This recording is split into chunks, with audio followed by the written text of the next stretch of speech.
राम भी नाम की महिमा नहीं गा सकते भैया। ऐसे नाम को किसने गाया? गणिका ने, अजामिल ने पार हो गए। गीध ने गाया, गीध ने, पक्षीराज गीध ने, उनका भी कल्याण हो गया। कहते हैं जिनको स्वयं तार नहीं पाते, क्या कहते हैं महर्षि वाल्मीकि, जिनको स्वयं तार नहीं पाते नाम लिए से मुक्ति पाते। जिनको भगवान तारने में समर्थ होते हैं वो नाम के सहारे तर जाते हैं। इसलिए नाम की महिमा, नाम अपार है। सबको भगवान नाम से जुड़ना चाहिए। प्यारे श्रोताओं, आज एकादशी है और विजया एकादशी। एकादशी का चरित्र बहुत बड़ा है। आज अधिकतर लोग हमें लगता है व्रत वाले होंगे। क्यों? कौन कौन व्रत में नहीं है? ताली बजाना। अरे वाह! अब अपने पड़ोसी के लिए सिर्फ ताली बजाओ। हमारे पड़ोसी ने व्रत रखा है, हमने भी रखा है, सब जोर से ताली बजाओ। ये ताली बजाने का मतलब क्या है? जब अपार खुशी होती है, वाणी में शब्द नहीं होता है, तो ताली बजाने से गोविंद का धन्यवाद हो जाता है। मुझे ताली बजाने के बहुत लाभ है। अगर पड़ोसी सो रहा हो तो जाग जाएगा। क्यों? मच्छर ज्यादा हो, सब लोग ताली बजाते सब भाग जाएंगे। हम लोग मच्छर आता ताली बजाते हैं। तो भैया राम नाम में बड़ी ताकत है। और एकादशी ये विजया एकादशी है और विजया एकादशी का व्रत आज आप सबने किया है। अगर कामना कुछ रखी होगी तो वो पूरी होगी और निष्काम किया होगा तो भगवान का धाम मिलेगा और आप शरीर से स्वस्थ हो जाएंगे। जो लोग बीमार रहते हैं वो एकादशी को अन्न खाने से ही बीमार होते हैं। मुखियान कह रही हैं डाल दिया चक्कर में हमें है, बिना अन्न के मन नहीं लगता है। क्यों गौर साहब? ये बैठे हैं दीवार से टिके, इनसे पूछो। 3 बार तो हमारे सामने खाई ली इन्होंने और चौथी बार से रुक गए, बोले आप चलो हम आएंगे। तो उनकी घरवाली बता रही है बना के रखे आए हैं तो बहुत निपटाए के ही आवेंगे। ले कहते हैं व्रत होता है तो भूख ज्यादा लगती है और व्रत नहीं होता है तो पूरे दिन कुछ ना खाए, पानी ना पिए, कोई दिक्कत नहीं। तो ये होता क्या है? ये हमारे स्वभाव से होता है। दुनिया में दुख कहीं नहीं है, दुनिया में सुख कहीं नहीं है। सुखे दुखे समय कृत्वा लाभा लाभ हो जया जय। भगवान गीता में कहते हैं सुख भी हमारे मन की खोज है, मन की उपज है, और दुख भी हमारे मन का उपज है। ऐसे सुख दुख नहीं भैया। एक बार सुखी हो जाओगे तो दुनिया में फिर कभी दुखी होने का नाम ही नहीं लोगे। लेकिन वो सुखी कैसे होना है? और सुखी भयउ अभय की नाई। क्या कहोगे? ऐसा जीवन में सुख हमने कभी प्राप्त नहीं किया। उस सुख की ओर हम ले चलते हैं। भगवान राम सीता जी की खोज में लगे हुए हैं। देवी शबरी के आश्रम, शबरी के आश्रम पगुधारा। सारे मनीषी ऋषि, शबरी मतंग ऋषि की शिष्या है। और जाति कौन सी है? शबर जाति होती है जो उहुदी जंगलों में रहते हैं। शबरी का विवाह करने का परिवार ने निश्चित किया। देखो अपने मन से विवाह करने का कहीं विधान नहीं है। हमारे घर की बेटियां बेटा मन से विवाह कभी न करें। अपने मन से विवाह करोगे तो जो उससे संतान उत्पन्न होगी वो कौन होगी? वो वर्ण संकर होगी। कौन होगी? वर्ण संकर। और वर्ण संकर संतान उत्पन्न करने में क्या होता है? आपके घर के पितृ नाराज हो जाते हैं। पितृ क्या हो जाते हैं? नाराज। फिर क्या लग जाता है? पितृ दोष। फिर क्या होता है? हम इतना बढ़ना चाहते हैं, इतना पीछे रह जाते हैं। इसीलिए मेरे प्यारे श्रोताओं, वर्ण संकर उत्पन्न हो जाता है। शबरी के पिता ने शादी तय कर दी। शबरी बोली, हम तो माता से हम शादी नहीं करना चाहते। क्यों? बेटी के शादी नहीं करना चाहते, ये कभी बेटी की मत सुनो। और बेटी कहे, हम केवल भगवान के मार्ग पर जाना चाहते हैं, विवाह नहीं करना चाहते हैं, तब भी बेटी की सुनो। फिर माता पिता का धर्म है। आज का समय ऐसा नहीं रहा है आप अपनी बेटी को आश्रम में छोड़े आए, नहीं, अपने घर पर अपनी व्यवस्था में बेटी को भजन करने की छूट दे दो। जब वो इतनी मजबूत हो जाए कि राम कहने पर राम सामने खड़े हो जाएं, बोले अब तो बेटा हम सब तुम्हारी शरण में हैं और तुम्हारी कृपा से हमारे परिवार का भी जीवन धन्य है। तो शबरी ऐसी उच्च कोटि की साधक थी। क्या करती थी? घर में शादी का समय आया, 3 दिन रह गए, अब वो भागे तो कोठरी में बंद कर दिया। उसने कोठरी की छत, पहले छत कच्ची होती थी, छत से निकलकर और जंगल में चली गई। क्या करती है? मतंग ऋषि के आश्रम की रोज सेवा करने लगी। मतंग ऋषि के आश्रम में नियम है, किसी भी स्त्री को आश्रम में आना निषेध है। तो रात को 12 बजे जाती थी, 2 बजे तक सारे आश्रम की सफाई, बर्तन धुलना, सब कुछ व्यवस्थित कर देना। जंगल से लकड़ी काट के गुरुजी की रसोई में रख देती थी। सुबह जब ब्रह्मचारी उठते थे तो बोले, आज सफाई किसने की? सबने कहा, हो सकता है गुरुजी ने कर दी हो।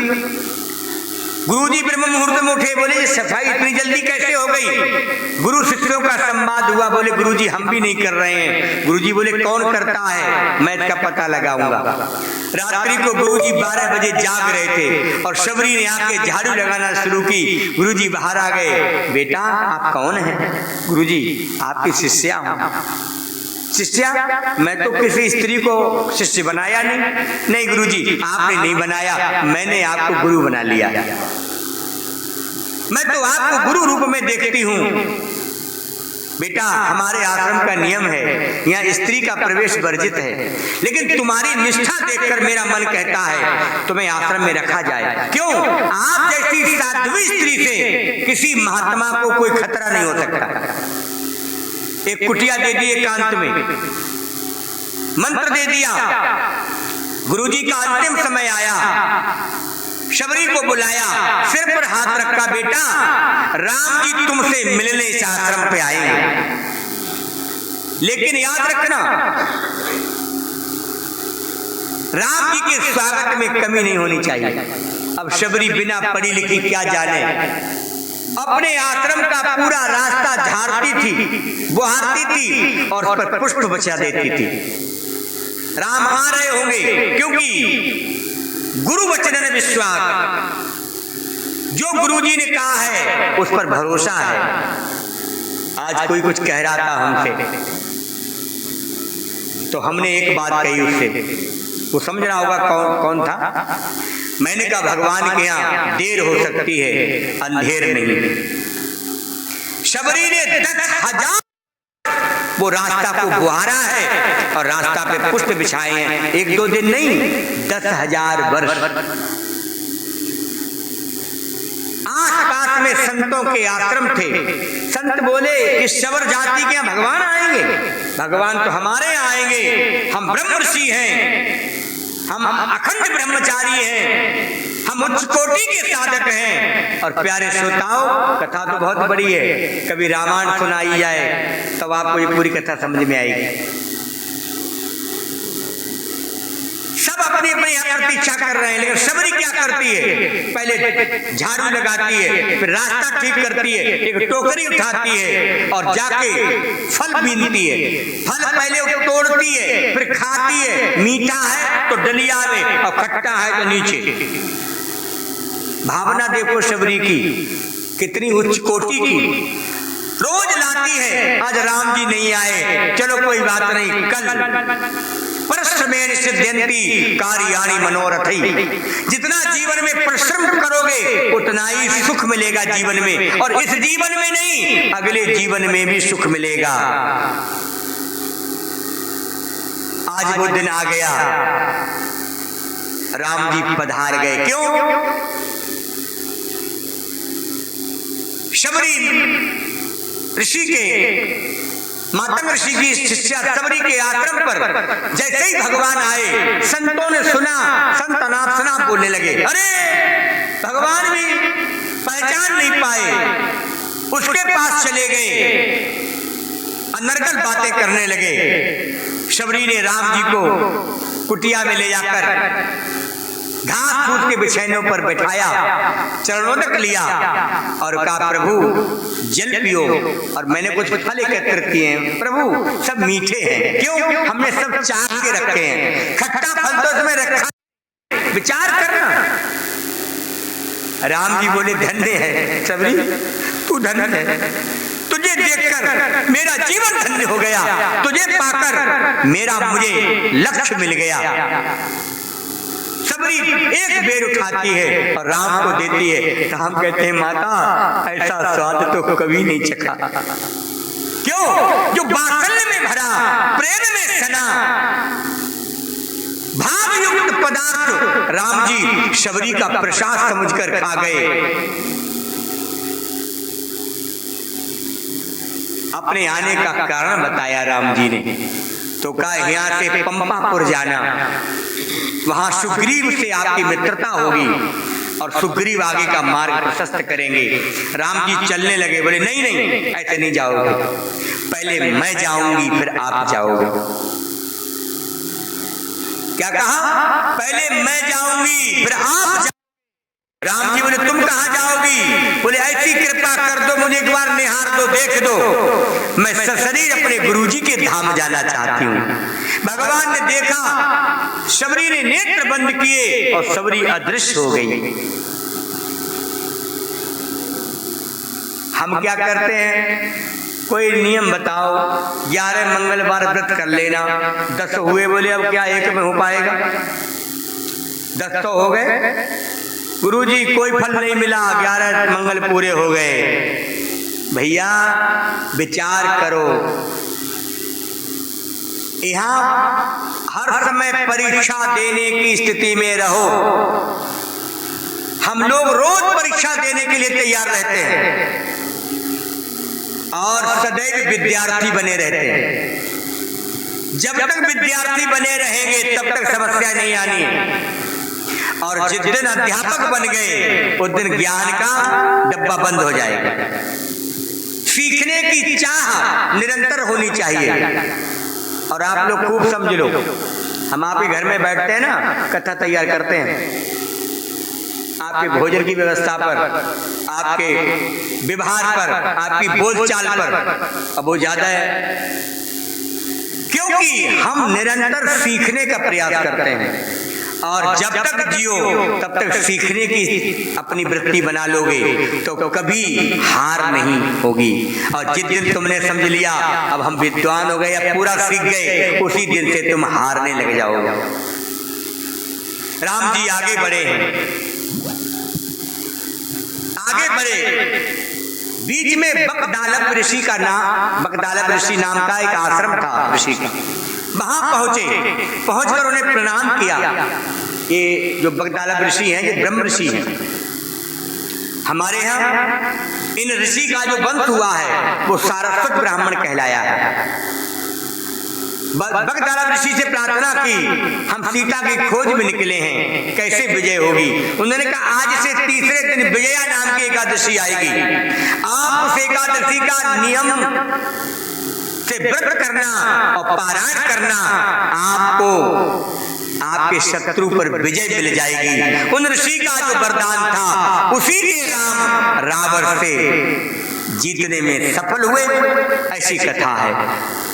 तो भैया आज आपने वही कथा व्रत रखा है और वही कथा है। आइए 2 मिनट भगवान नाम, हम एकादशी का कीर्तन है, सब लोग याद कर लें। और हम सबकी प्यारी एकादशी, हम सबकी प्यारी एकादशी, हम सब कहाँ एकादशी, हम सबकी प्यारी एकादशी, हम सबकी प्यारी एकादशी, हम सबकी प्यारी एकादशी। अरे एकादशी, भगतन मन भाई एकादशी, की प्यारी एकादशी, प्यारी एकादशी, संतन की प्यारी एकादशी, संतन की प्यारी एकादशी। अरे स्वर्ग नशैनी एकादशी, हाँ एकादशी, स्वर्ग की सीढ़ी है, ये गारंटी है। विश्वास मानकर व्रत किया होगा तो आज की एकादशी तुम्हें स्वर्ग ले जाएगी, भगवान के धाम तक पहुंचाएगी। हाँ शैनी एकादशी, हाँ शयनी एकादशी, हाँ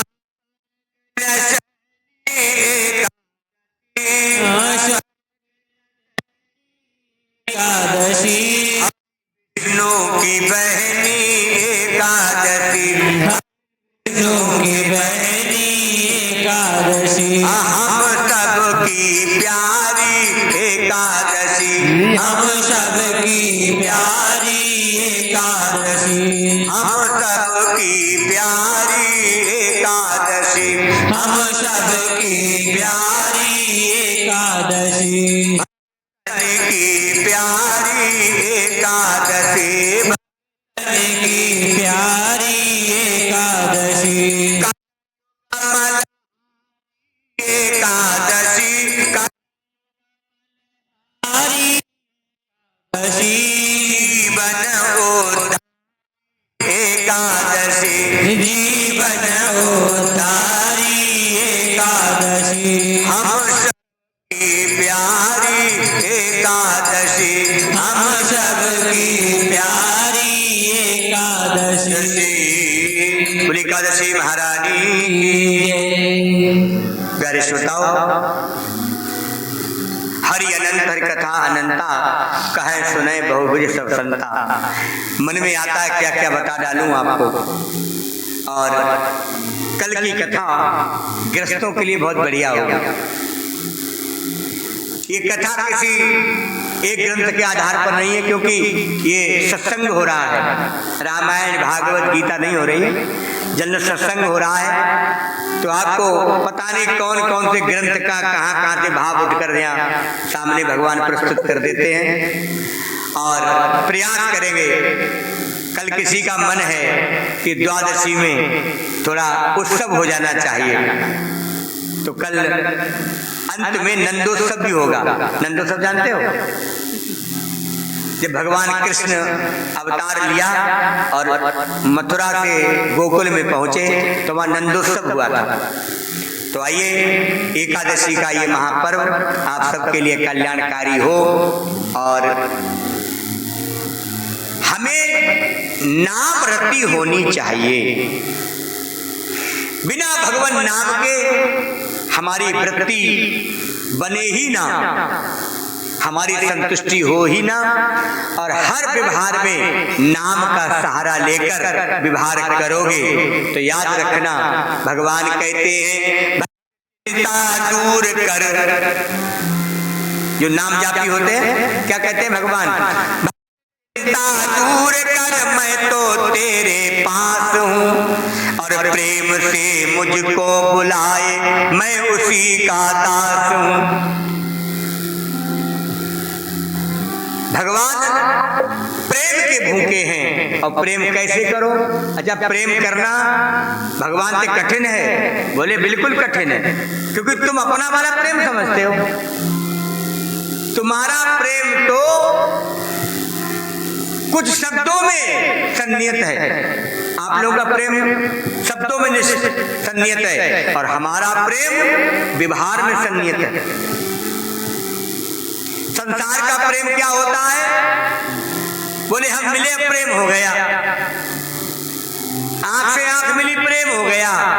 भैया भगवान से आंख मिला के प्रेम करोगे तब प्रेम की परिभाषा जानोगे। संसार का प्रेम तो स्वार्थी प्रेम है, स्वार्थ चला तब तक प्रेम हुआ और स्वार्थ निकल गया तो ऐसे लगते हैं जानते नहीं, और मतलब निकल गया तो अरे वाह। तो समझ लो ये संसार का प्रेम, इसमें कभी मत फंस जाना, क्योंकि प्रेम की पिपासा देख देख निज प्रेमियों को प्रेम का समुद्र सीमा तोड़ के बहाया है। और प्रेमी जन निराश ना हो, प्रेमियों के बात हेतु वृंदावन बनाया है। कहाँ है वृंदावन? वृंदावन की क्या विशेषता है भैया? जहां चाहो वह वृंदावन प्रकट हो जाएगा। क्या विशेषता? बोले ठाकुर पूजा और दर्शन गोविंद जी को, मैयारी मैं को लाग बननी को, मैयारी मोको बननी को, मैयारी मोको बननी को, मैयारी मोको बननी को। याद रखना, आज जब हम आए दोपहर में ये दोनों बालक हमारे पीछे पड़ गए, बोले आओ आपको उधर दिखा लाए। तो हमने सोचा पुराना घर देखे आए, क्योंकि हमारा संबंध तो पुराने घर से ही था। जब हम पहली बार के आए तो पुराने घर में आए, और पुराने घर में गए तो की माँ की भी हमें याद आई। उसमें कई यादें ऐसी थी, लेकिन माँ जाके मन खुश नहीं हुआ। क्यों क्यों नहीं खुश हुआ? माँ हमने बफैलो देखी और गाय नहीं देखी। जिस घर में भैंस पलती और गाय, उस घर का हम पानी नहीं पीते हैं। आपको मालूम है ये बात? नहीं। और यही कारण है अभी तक हमने किसी के हाथ का आपका जल नहीं पिया। हमारा भाव समझ लो। हमने आज भी कहा एक गाय पालो, मुकद्दम से क्या कहते हैं? वो गाय दूहने की व्यवस्था नहीं है। भैंसिया दूध में दिक्कत ना है, गैया दूध में दिक्कत। अरे गैया लात मारे तो यम की यातनाएं खत्म हो जाए। खूब समझ लो, घर घर तुलसी में दुखना नहीं है ना बढ़ना है। हम कहें तब बड़ो भाई चलो, तुम्हें कुछ करना ही नहीं है, ऐसे ही चलते रहो। घर घर तुलसी पूजा दर्शन गोविंद जी को, मैयारी मोको बननी को, मैयारी मोको लागे बननी। में तुलसी का क्या होता है? पेड़ ले कह रहे पेड़, गुलाबान का भी पेड़ होता है, अंडुआ का भी पेड़ होता है, बबूरा का भी पेड़ होता है। क्यों? और ये तुलसी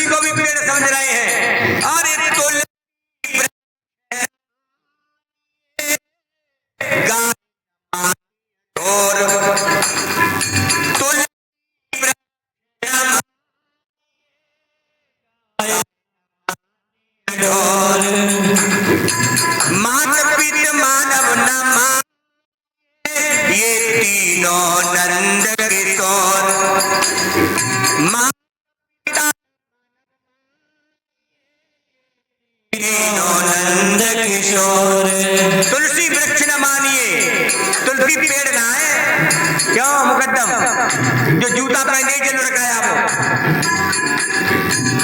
जिस घर हो एक नहीं अनेक जब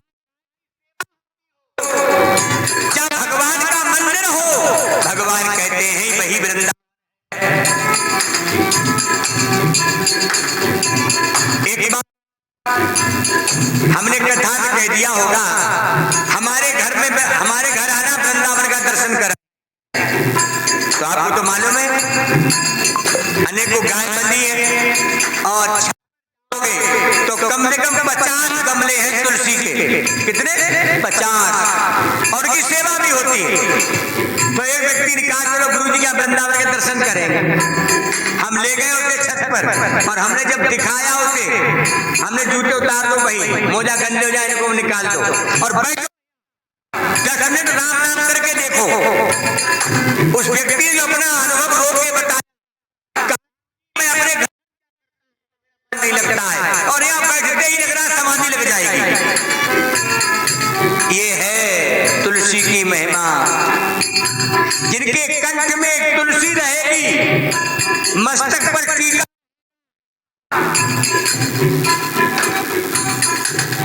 उसके जीवन में उसने क्या किया है क्या ना किया ये कभी चित्रगुप्त नहीं देखते हैं। माताओं जो तुलसी में जल लगाते हैं माता रोज एकादशी को नहीं लगता है जल। एकादशी को तुलसी व्रत रखती है भगवान का एकादशी का और निर्जला व्रत रखती है। एकादशी को छोड़कर रोज तुलसी में जो जल लगाए और दिया चित्रगुप्त से यमराज कहते हैं इसका पन्ना फाड़ दो। क्या कहते हैं इसका पन्ना फाड़ दो। अब किसी की हिम्मत नहीं रोक ले। इसीलिए एक पत्नी कह रही थी हम घर नहीं थे हमारे पति ने सारी तुलसी उजाड़ दी सब काट दी। उन पतियों से कहो तुलसी की महिमा समझ लो। गले में कंठी हो मस्तक पर भगवान का चिन्ह हो ऊर्ध्व कुंड हो वो कभी भी नरक नहीं जा सकता। वो भगवान के धाम का अधिकार। ये है तुलसी की महिमा। कितने के भगवान के सामने रख दो तुलसी नहीं छोड़ो भगवान स्वीकार करते हैं। बिन तुलसी हर एक न मानी। पढ़ा नहीं पढ़ा। इसीलिए एकादशी के दिन हम वृंदावन में बैठकर कथा कहें तो हमें ये लगता है मुकद्दम अगली बार हमें गंगा जल पिलाएंगे तो एक गैया जरूर पालेंगे और ना जो आवे तो बच्चा कह दो तुम पियो। क्यों कभी बरेली आके देखना मैं प्रशंसा नहीं कर रहा हूँ 1 या 2 गाय दूध देती होती बाकी सब गाय दूध से कोई लेना देना नहीं है। लेना देना गौ सेवा से है और घर घर में गौ सेवा होनी चाहिए। अच्छा गाय किसके किसके पास नहीं है हाथ खड़ा करना नहीं है। यही तीनों बाप पूत निकले। हमारे राम बहादुर भी कह रहे हैं नहीं है। भले एक गाय की बछिया पालना बछड़ी पालना देती पालना वेद लक्षणा देती गाय आ जाएगी आपका की भूमि आपके यहाँ का दोष सब रोग शोक सब विदा हो जाएंगे। यदि गाय को पशु मानकर लाओगे तो परेशान होगे और गाय को देवता लाओगे। गाय कौन है भगवान की माँ है ये मानकर तो आपकी समस्याओं का समाधान। इसलिए मेरे प्यारे श्रोताओं क्योंकि समय की मर्यादा है हम तो कल कहा कि 6 बजे प्रारंभ कर देना। अब वो ये खाना पीना सो जाना खाना पीना सो जाना यहाँ समाना यहाँ समाना क्यों हरि सुखकारी क्यों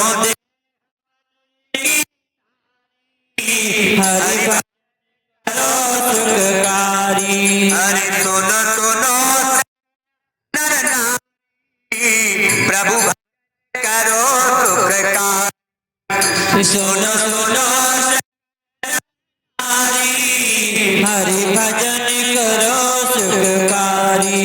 इसलिए बिना अन्न के मन ठीक नहीं रहेगा, लेकिन कथा पड़े तो ऐसे अन्न का भी त्याग कर दो।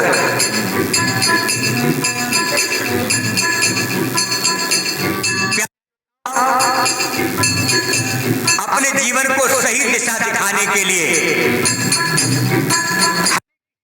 अच्छे संत महापुरुष से जुड़कर और अपने जीवन की एक एक श्वास देना है। श्वास कृष्ण व्रत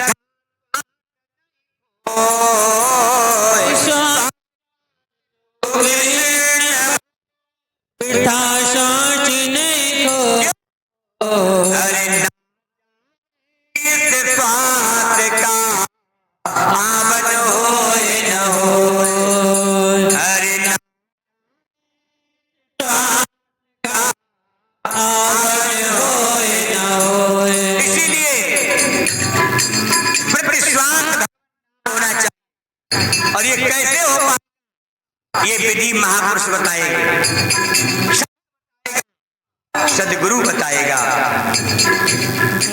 आइए एक कीर्तन होगा और कीर्तन के बाद आरती करेंगे। कोई चलता हुआ बढ़िया कीर्तन, आमन बैठ जरा राम जी के चरणों में। आमन बैठ जरा श्री राम जी, आमन बैठ जरा श्री राम जी के चरणों में, आमन बैठ जी के चरणों में, श्री राम जी के चरणों में, राम जी के चरणों में, राम जी के चरणों में, श्री राम जी के चरणों में।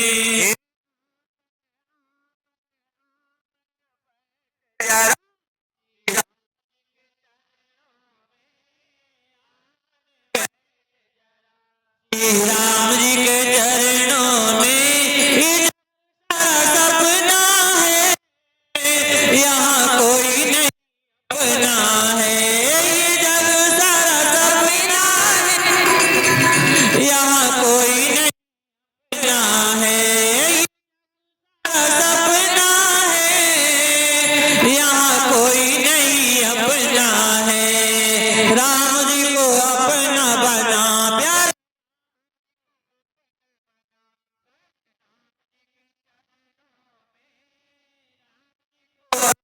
बना, राम जी के चरणों में, राम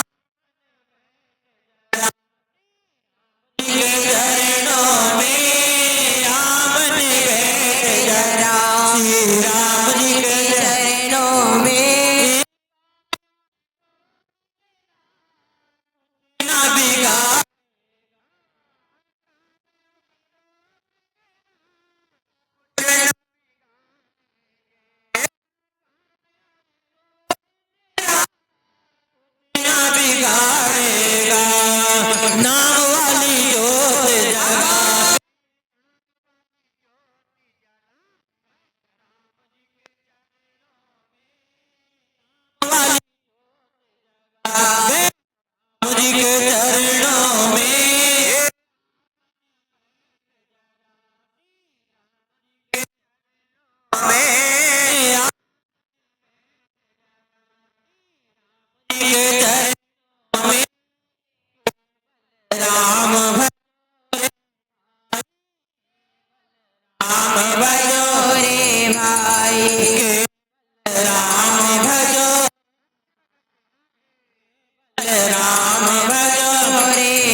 अपने मन को राम के चरणों में बैठाकर और फिर कथा कल से सुननी है। अभी 2-3 दिन और हैं। क्या दिन है अभी? 3 दिन हैं और 3 दिन अपना जीवन सफल बनाएंगे और कल की सुंदर यात्रा में सबको प्रवेश कराएंगे। और बहुत सुंदर अवसर है कि शिवरात्रि भी इस कथा में के मध्य में पड़ रही है। तो शिवरात्रि का विशेष पर्व आप लोगों से मनवाएंगे, कल उसकी चर्चा करेंगे। वैसे तो आप लोग क्या होगा, व्रत रखते होगे?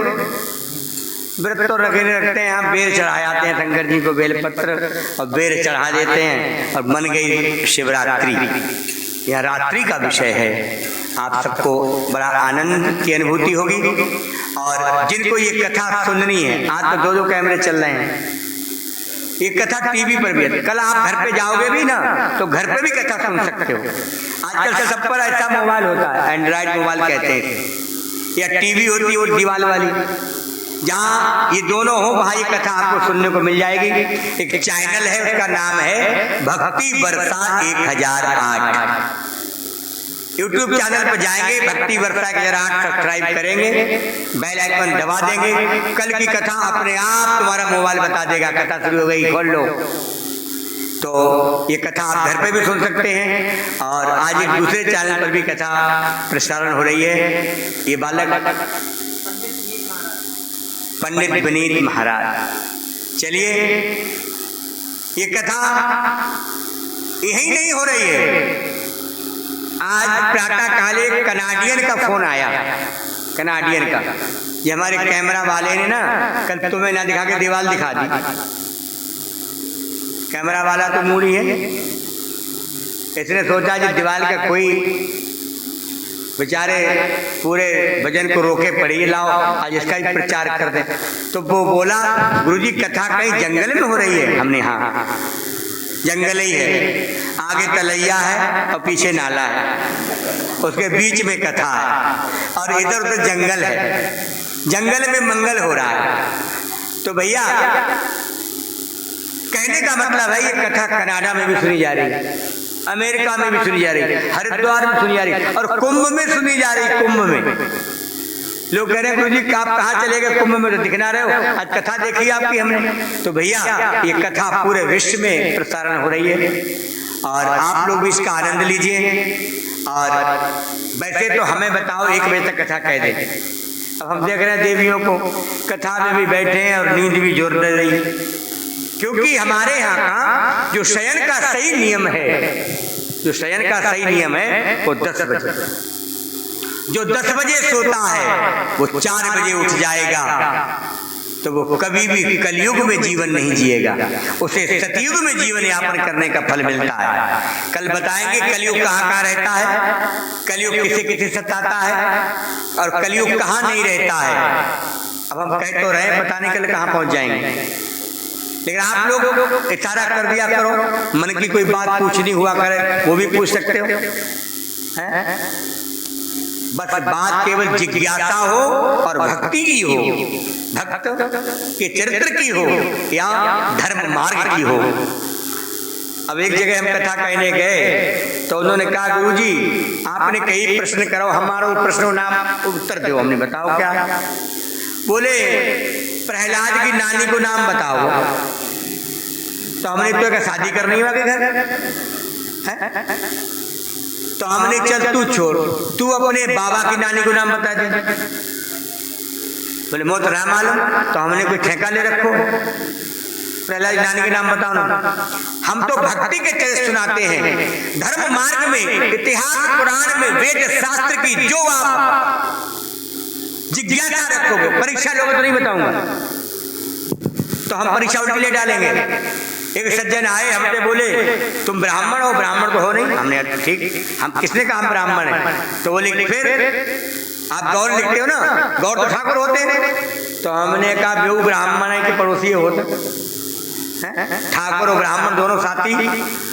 तो बोले हमने तुम कौन हो? बोले हम तो ब्राह्मण हैं। हमने कौन से ब्राह्मण हो? बोले हम पाराशरी हैं। तो हमने पाराशरी किसे कहते हैं?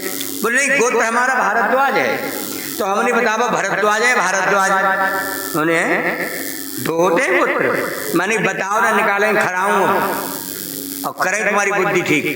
मैंने कहा बताओ छंद कौन सा है तुम्हारा, वेद कौन सा है तुम्हारा, शाखा कौन सी है, शिखा कौन सी है। अब तो महाराज वो फैल गया, बैंक का मैनेजर रहा। मैंने कहा खड़े हो जाओ, तुम ब्राह्मण नहीं हो, तुम्हारी शादी यहाँ नहीं हो सकती। वो कई शादी के लिए आया हुआ था। तो कहने का मतलब क्या है, हम ब्राह्मण हो गए या क्षत्रिय हो गए या जिस जाति के होकर हमें उसका कोई मर्म नहीं मालूम है और हम तो धोखे के ब्राह्मण बने घूम रहे हैं, ये ब्राह्मणों का कार्य नहीं है। ब्राह्मणों को अपने बारे में पूरी जानकारी रखनी चाहिए और जिज्ञासा रखोगे तो मैं कल आपको पूरी जानकारी दूंगा। हमारे यहाँ तो ना श्री कृष्ण से पूछो भारद्वाज गोत्र, इनके रिश्तेदार से पूछो भारद्वाज गोत्र। ऐसा लगता है हनुमान चालीसा तो सबको रटा दिया हो, एक ही गोत्र बोलना है। भैया अगर गोत्र सही नहीं मालूम होगा तो पितृ पिंड नहीं लेंगे, पितरों का श्राद्ध करोगे पितरों को श्राद्ध नहीं मिलेगा। इसीलिए हम लोगों को बहुत समझना है। और आइए इसी के साथ अब हम लोग आरती करेंगे और आरती बाद आज रेवड़ी और मूंगफली खाने को मिलेंगे। अब देखो ना कैसी मूंगफली लाए हैं, ये मूंगफली है कोई और है, हमें लगा कोई कीड़ा का होगा। भगवान के भोग के लिए जैसी मूर्ख दुकानदार ने भर दी वैसी लाके भगवान के सामने ठोक दी, अपने आप छीलियो खाइयो। भैया प्रसाद लाओ तो अमनिया करके लाओ। अमनिया जानते हो, शुद्ध करके साफ करके। ये रेवड़ी सब किसकिसाएंगी, क्यों? अब गौड़ साहब बताएंगे क्यों किसकिसाएंगी। आइए भगवान का देख रहे हो, आए ठबू ना जा रही है भाई। भगवान का भोग कैसे लगाना है ये कल की कथा में आपको बताएंगे। रसोई कैसे बनानी है, मैं तो कहता हूँ माताओं प्रश्न किया करो, क्या चाहिए क्या ना करना चाहिए, घर में सुख शांति कैसे रहे। और आइए अब हम लोग आरती के तरफ चल रहे हैं। बाबा जी के हाथ में आरती दे दो बहुत जल्दी ने, दो आरती। आइए आरती कौन सी आरती करेंगे? जगमग जगमग ज्योत जली है, राम आरती होने लगी है। जगमग ज्योत जली है, राम आरती होने लगी है। भक्ति करी बाती, आरत करत संत दिन राती। आरत करत संत दिन राती, आनंद की सरता उभरी है, राम आरती होने लगी है। जगमग जगमग ज्योत जली है, राम आरती होने लगी है। कनक सिंहासन सिंहासन मेरा, बैठे राम होय नित देता। कनक सिंहासन सिंहासन मेरा, बैठे राम होय नित देता। वाम भाग में लली है, राम आरती होने लगी है। जगमग जगमग ज्योत जली है, राम आरती होने लगी है। आरती हनुमत के मन भावे, राम कथा नित शिव जी गावे। आरती हनुमत के मन भावे, राम कथा नित शिव जी गावे। संतों की यहाँ भी है, राम आरती होने लगी है। जगमग जगमग ज्योत जली है, राम आरती होने लगी है।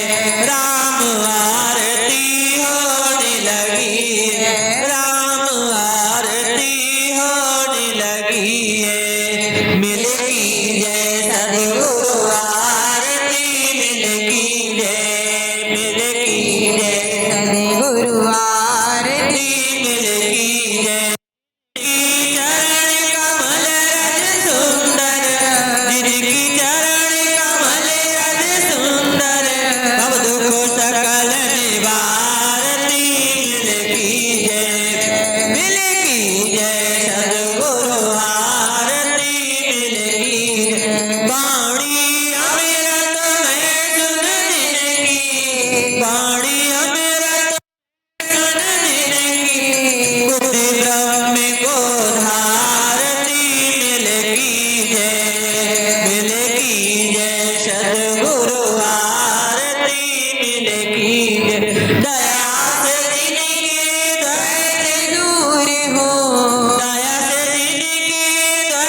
मिल कीजे सद्गुरु आरती मिल कीजे कर्पूरी करुणावतारम संसार सारम भुजगेन्द्रहारम सदा वसंतम हृदयारविंदे भवं भवानी सहितं नमामि तुम्हें माता च पिता तुमेव तुमेव बन्धु सखा तुमेव तुमेव विद्या द्रविणं तुमेव तुमेव सर्वं मम देव देव नीलाम्बुज श्यामल कोमलांगम सीता समारोपित भाव बाणो महाचायक चार चापम नमामि रामं रघुवंशनाथं नमामि रामं रघुवंशनाथं लेते जाना रे थोड़ा थोड़ा लेते जाना रे हरि का नाम थोड़ा थोड़ा थोड़ा थोड़ा थोड़ा थोड़ा थोड़ा थोड़ा थोड़ा थोड़ा थोड़ा थोड़ा थोड़ा लेते जाना रे का नाम थोड़ा थोड़ा राम नाम या राम नाम सबसे बड़ा या बड़ा न कोई राम नाम के लेने से राम नाम के लेने सुध आत्मा होय लेते जाना रे हरि का नाम थोड़ा थोड़ा लेते जाना रे हरि का नाम थोड़ा थोड़ा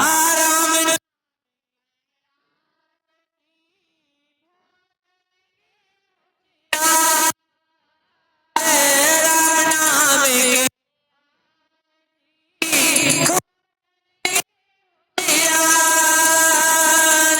तुलसी